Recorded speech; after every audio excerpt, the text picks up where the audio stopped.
अस्सलाम वालेकुम नाजरीन। पिछली किस के आखिर में आपने देखा कि जानदार का भाई बहादुर जावदार कबीले में पहुंच गया था। इस केस के आगाज में गवर्नर आरिस हंदी बाजार में धुंधार से मिलने के लिए आया हुआ था। आरिस कहता है, मैं बाजार के बारे में बात करने आया हूँ। आप लोग ताजरों के जानो माल की हिफाजत नहीं कर पा रहे। धुंधार कहता है, हमारे सिपाही हर तरफ फैले हुए हैं, वो जल्द डाकुओं का खात्मा कर देंगे और हर चीज ठीक हो जाएगी। आरिस कहता है, ये वाज़ेह हो गया है कि काफिलों की हिफाजत करना आपके लिए मुमकिन नहीं रहा। अब आपको बाजार उसको बेच देना चाहिए जो इसकी हिफाजत कर सके। धुंधार कहता है, आपके ख्याल में बाजार बेचना इतना आसान है जिसको हमने खून देकर हासिल किया है। हारिस कहता है, डाकुओं के हमले से रूम के ताजिर भी मुतासिर हो रहे हैं। अगर ऐसे ही जारी रहा तो मैं उनको बाजार आने से मना कर दूंगा। ये सुनकर धुंधार सोच में पड़ जाता है। फिर हकीम अर्तुग कहता है, ये बाजार बराए फरोख्त नहीं है, ये अर्तुल साहब की हमारे पास अमानत है। हारिस कहता है, आप अर्तुल साहब की अमानत की हिफाजत नहीं कर सके। अब मेरा मशवरा है कि आप इसे बेच दो और मैं ये बाजार खरीदने के लिए तैयार हूँ। ये सुनकर हकीम अर्तुग नाराजगी का इजहार करता है, लेकिन धुंधार कहता है, आपके मशवरे का शुक्रिया गवर्नर आरिस। आरिस कहता है, मैं आपके फैसले का इंतजार करूंगा। फिर आरिस वहां से चला जाता है। दूसरी तरफ सिमको का काफिला रवाना था। सिमको का आदमी एक गुलाम को मुसलसल कोड़े मार रहा था। फिर वो गुलाम गिर जाता है। अर्तुल काफी देर से सब्र कर रहा था, लेकिन फिर वो उस आदमी का हाथ पकड़ लेता है और कहता है, क्या तुम्हारी नीयत इसे मारने की है? फिर दोनों में लड़ाई शुरू हो जाती है।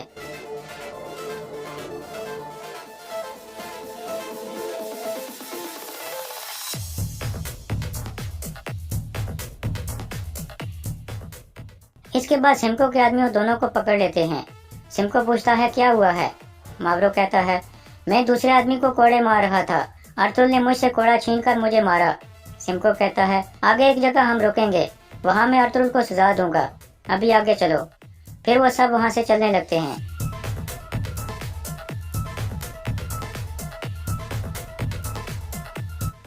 जावेदार कबीले में असलान एक औरत को कहती है, इस्मा खातून, हमारे मेहमानों के लिए खेमे तैयार करें ताकि ये आराम कर सकें। बहादुर कहता है, हम यहाँ मेहमान नहीं हैं असलान खातून, हम यहाँ अमीर सादुद्दीन के हुक्म पर जावेदार वालों को मुतहद करने आए हैं। असलान कहती है, मेरा कबीला और मेरा खेमा आपका है, लेकिन आप ये जान लें कि जावेदार वाले पहले से ही काफ़ी मुतहद हैं। बहादुर कहता है, मेरी भतीजी, मैं जानता हूँ कि तुमने कबीले को अच्छे तरीके से संभाला हुआ है, लेकिन अब जावेदार खानदान के किसी मर्द को यह कबीला संभालना होगा। यह सुनकर असलान कुछ परेशान हो जाती है। दूसरी तरफ हलीमा सुल्तान और गुंदुज अर्तुल की कब्र पर मौजूद थे। इतने में अर्तुल का घोड़ा अख्तुल गली भागता हुआ वहाँ आ जाता है। गुंदुज उसे देखकर बहुत खुश हो जाता है और कहता है, वालदा, अख्तुल गली आ गया है। फिर हलीमा भी उसे देखकर खुश हो जाती है और घोड़े के पास आकर उस पर हाथ फेरने लगती है। फिर वो गुंदुज को भी उठाती है और वह भी उस पर हाथ फेरता है।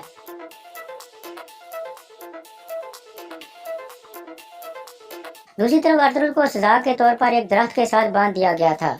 फिर सिमको उसके पास आकर कहता है, अगर तुम्हारी जगह कोई और होता तो मैं उसे कब का मार चुका होता। तुम मुझ पर काफी भारी पड़ रहे हो, मैंने तुम्हारा अच्छा ख्याल रखा है। अब हम दोनों को कुछ सब्र करना होगा जब तक मुझे तुम्हारी कीमत नहीं मिल जाती।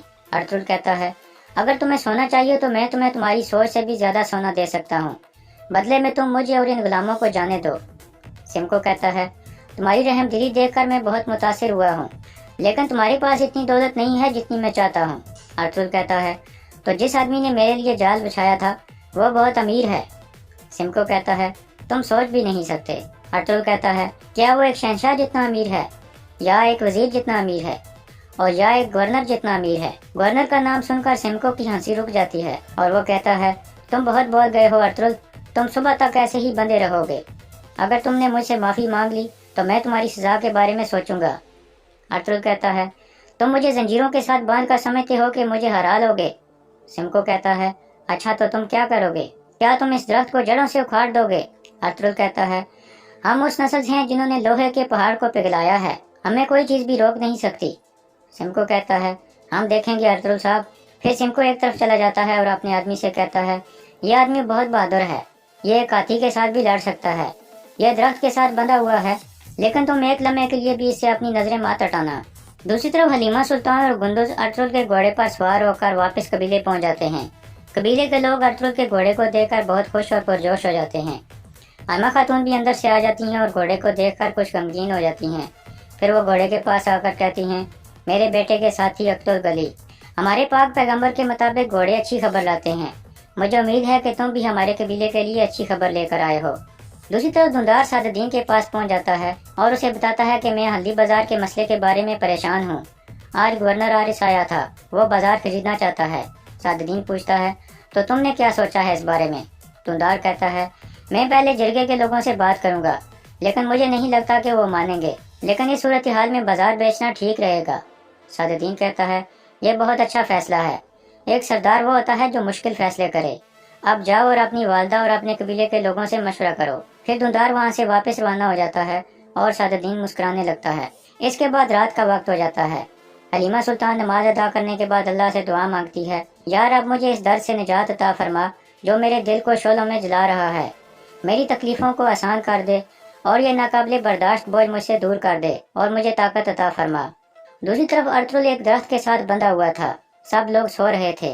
अर्तुल अल्लाह से दुआ मांगता है, यार अब जिस तरह तूने अपने पैगंबर को मकड़ी की मदद से बचाया, ऐसे ही मुझे भी बचा ले। फिर वो बिस्मिल्लाह पढ़कर जोर लगाने लगता है ताकि आज़ाद हो सके, लेकिन जंजीरें नहीं टूटती। इस दौरान वो आदमी पीतो भी जाग रहा था जिस पर सिमको के आदमी ने कोड़े बरसाए थे। जावेदार कबीले में शाम का खाना जारी था। इस दौरान बहादुर असलान को कहता है, तुमने मेरे भाई की वफात के बाद कबीले का अच्छे तरीके से ख्याल रखा, लेकिन अब इस कबीले को एक मर्द सरदार की जरूरत है। असलान कहती है, ऐसी कोई जरूरत नहीं है, मैं बहुत अच्छी तरह से कबीला संभाल सकती हूँ। ये सुनकर बहादुर कुछ गुस्से में आ जाता है और कहता है, अब सरहदों पर हालात तब्दील हो चुके हैं, जावेदार कबीले को भी इसमें अपना हिस्सा डालना है। एक मर्द सरदार हमारे सिपाहियों को मजबूत बनाएगा। असलान कहती है, ये आसान नहीं होगा बहादुर साहब, आप ये जान लें। ये सुनकर बहादुर का बेटा अपना खंजर खाने की मेज पर मार कर कहता है, बहादुर साहब जैसे शानदार सरदार की मौजूदगी में एक औरत का सरदार रहना मुनासिब नहीं है। फिर बहादुर उसे खामोश रहने को कहता है और खड़ा होकर कहता है, अब इस मसले पर मैं जिरगे के आदमियों के साथ बात करूंगा और बहुत जल्द जिरगा बुलाऊंगा। अब तुम्हें बहाव के खिलाफ चलने की बजाय वही करना चाहिए जो मुनासिब है। ये कहकर वो तीनों उठकर वहाँ से चले जाते हैं, जबकि असलान बहुत परेशान हो जाती है। दूसरी तरफ अर्तुल एक दरख्त के साथ बंधा हुआ था। इस दौरान मावरो भी लगातार उस पर नजर रखे हुए था। कुछ देर बाद वो उठकर अर्तुल के पास आ जाता है। इसी दौरान पीतो भी उठकर बैठ जाता है और उसकी तरफ देखकर हंसने लगता है। फिर अर्तुल भी हंसने लगता है। मावरो कहता है, गलीज चोर, तुम क्यों हंस रहे हो? पीतो कहता है, अपना हाल देखो, एक बहादुर तुर्क ने तुमसे तुम्हारी जीन छीन ली है। ये सुनकर मावरो गुस्से में आ जाता है और पीतो पर हमला कर देता है। इसी दौरान पीतो उसकी चाबी चुरा लेता है और फिर उसे धक्का देकर पीछे गिरा देता है। पीछे अर्तुल उसे अपनी टांगों में काबू कर लेता है और उसकी गर्दन तोड़कर उसे मार देता है। फिर पीतो फौरन उठकर अर्तुल की हथकड़ी खोल देता है और अर्तुल आज़ाद हो जाता है। आज़ाद होने के बाद अर्तुल कहता है, इन सब गुलामों की भी हथकड़ियाँ खोल दो। फिर पीतो बाकी गुलामों की हथकड़ियाँ भी खोल कर उन्हें आज़ाद करने लगता है। काई कबीले में धुंधार अपनी वालदा को कहता है, आप बाजार के हालात अच्छी तरह से जानती हैं, मैंने सोचा है कि बाजार को बेच दिया जाए। ये सुनकर हकीम अर्तुग और हलीमा सुल्तान उसकी मुखालफत करते हैं, लेकिन आयमा खातून कहती हैं, इस सूरत हाल में बाजार को बेचना मुनासिब रहेगा। फिर हकीम अर्तुग कहता है, आयमा खातून, बाजार को बेचना मसले का हल नहीं है और इस बाजार को खरीदने की पेशकश गवर्नर आरिस ने की है। गवर्नर आरिस का नाम सुनकर हलीमा सुल्तान और आयमा खातून चौंक जाती हैं। हलीमा सख्त गुस्से में कहती है, जिस बाजार को अर्तुल ने अपनी तलवार की मदद से काफरों से छीना था, तुम उसे उन्हीं काफरों को सोने के बदले में दे रहे हो। दूसरी तरफ पीतो ने बहुत से गुलामों को आज़ाद कर दिया था और वो भागने लगते हैं। इतने में सिमको और उसके आदमी जाग जाते हैं। अर्तुल कहता है, पीतो तुम भाग जाओ, मैं इनको देख लूंगा। फिर लड़ाई शुरू हो जाती है।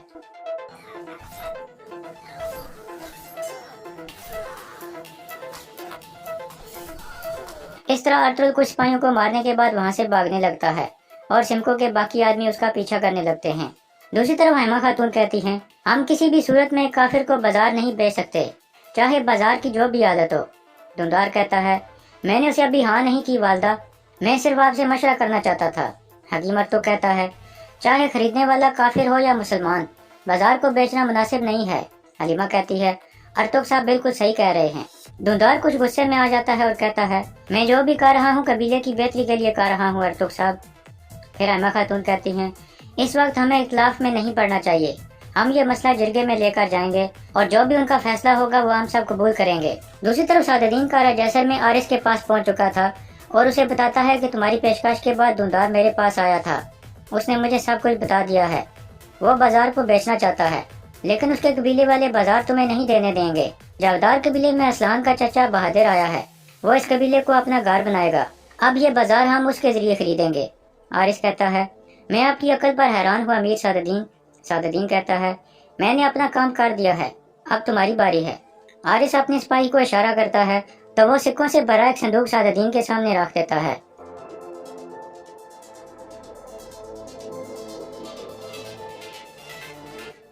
سعد الدین کھڑا ہو کر کہتا ہے اب وہ بازار ہمارا ہے، ہمیں کوئی نہیں روک سکتا، نہ ہی ارطغرل اور نہ ہی اس کا قبیلہ۔ حارث کہتا ہے مجھے کوئی شک نہیں امیر سعد الدین، جب تک ہم اکٹھے ہیں ہمیں کوئی نہیں روک سکتا۔ پھر وہ اپنا ہاتھ آگے بڑھاتا ہے، سعد الدین بھی اس سے ہاتھ ملاتے ہوئے کہتا ہے حتیٰ کہ سلطان بھی نہیں۔ حارث کہتا ہے حتیٰ کہ شہنشاہ بھی نہیں، اور یہاں اس قصے کا اختتام ہو جاتا ہے۔